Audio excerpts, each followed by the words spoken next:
Assalamu alaikum dear viewers, welcome back to our channel. People from all over the world have already begun making preparations for the new year, which is just a few hours away. People are preparing to spend the holiday season in opulent locations, hotels have been reserved, music concerts and award functions are being organized with the full provisions of alcoholic stores.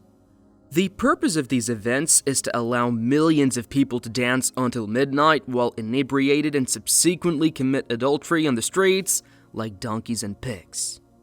Most virtuous people will commit the sin in their hotel rooms, which they reserved specifically to do so with an unfamiliar person. These activities are planned in advance to maximize enjoyment. On no other night of the year are so many illicit activities committed openly and boastfully as on New Year's Eve. The Satan is exceedingly delighted with humans on this night and the subsequent day, in contrast to the other days of the year. In their eyes, this is the essence of freedom and empowerment. The individual who is liberated from clothing and is able to exist as an animal and engage in these activities with anyone, including those with whom they are acquainted or not, a child or even an animal, is the most empowered. But they have no idea why they are celebrating, and what they are doing has nothing to be happy about. The terrible origins of this so-called Happy New Year are kept concealed from everyone's sight because if people learn about them, they may stop celebrating it, and as a result, stop making Satan smile on these days and nights. The New Year's origins and meaning will be explored in this video. Why have even Muslims forgotten the true Islamic New Year and its date but are ecstatic to celebrate the approaching one? Have you ever pondered why this date was selected? Below these sparkling festivities is a history steeped in paganism, power battles, and sinister practices. Let us reveal the reality that has been hidden from us. The idea of New Year's Day did not always look the way it does now. The Romans chose January 1st as the day to worship Janus, the god of commencements, gates, and transitions. The depiction of Janus featured two faces, one gazing towards the past and the other towards the future. These two faces stood for revolution and new starts. The calendar chose January as the first month because it bears the name of Janus. Julius Caesar made the Julian calendar and set January 1st as the first day of the new year in 46 BCE. In line with Roman beliefs about Janus, this choice made the day holy for thinking about the past year and making plans for the future. Astronomer and mathematician Sosigenes of Alexandria came up with the idea of a 365-day schedule with a leap year every 4 years. The first month of the Julian calendar were also named after Roman gods. For example, February was named after the Roman holiday of purification, which was called February. Mars was the Roman god of war, and March is named after him. April is named after the goddess Aphrodite, and June is named after the goddess Juno.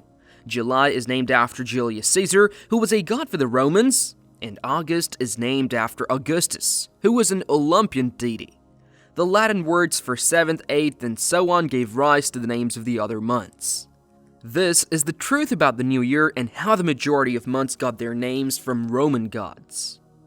Ancient Rome celebrated the new year with extravagant parties, feasts, and trance-like ceremonies. People made sacrifices to Janus in the hopes that he would give them favorable luck in the coming year, and additionally, during that era, individuals were excessively indulgent, frequently disregarding moral principles in favor of immorality. Saturnalia was another pagan holiday that inspired modern New Year's traditions. These celebrations were a mix of fun and darker things like gambling and unchecked excess. As we already said, Julius Caesar started the New Year calendar and picked January 1 as the first day of the year.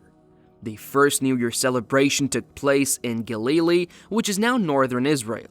Jewish troops' blood marked the celebration. People who were there say there was blood in the streets.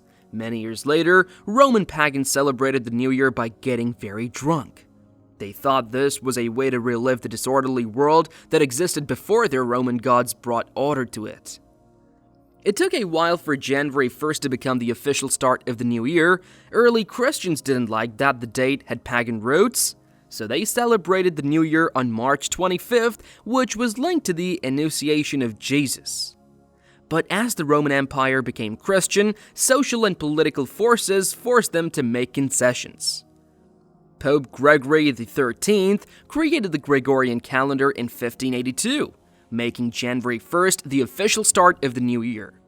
Pope Gregory XIII intended this choice to align the calendar with the solar year, but it ultimately perpetuated the ancient tradition of Janus. Despite its use in a Christian context, the date retained its original significance. It's becoming stronger that even Christians didn't want to accept Julius Caesar's New Year's calendar because it had pagan roots and was linked to very dark pagan rites and practices. But in the end, it was okay, because the church wanted to bring together pagan people and Christians of that time. The things that people do today are similar to what pagans did thousands of years ago. They're mainly immoral, drink booze, gamble, and do other things. There is only one difference. They did it to honor their gods, while today's youth does it as if there is no god. Pagan traditions around us are based on idolatry, and even Muslims celebrate it without thinking about why. Satan has kept these celebrations alive throughout thousands of years so that they can trick us now by saying they're just having fun. Consider why we are breaking so many Islamic rules today. Why are people from all over the world acting in the same awful manner on this one night? The truth is that by being immoral and breaking Allah's laws, they're all showing Satan that he was right when he said he was better than people and that he will drag many people to hellfire and only save those who are loyal to Allah. Whether you want to be worse than Satan or be among those whom Satan is unable to defeat, the choice is yours to make. Allah asked, "What prevented you from prostrating when I commanded you?" He replied, "I'm better than he is. You created me from fire and him from clay." Allah said, "Then get down from paradise. It is not for you to be arrogant here, so get out. You're truly one of the disgraced." He appealed, "Then delay my end until the day of their resurrection." Allah said, "You're delayed until the appointed day." He said, "For leaving me to stray, I will lie in ambush for them on your straight path. I'll approach them from their front, their back, their right, and their left, and then you'll find most of them ungrateful." May Allah safeguard us and our children from the tricks of Satan. Ameen. That's all for today, dear viewers. We hope you found this video informative and engaging. Thank you for watching. Please like, share, and subscribe to our channel for more insightful content.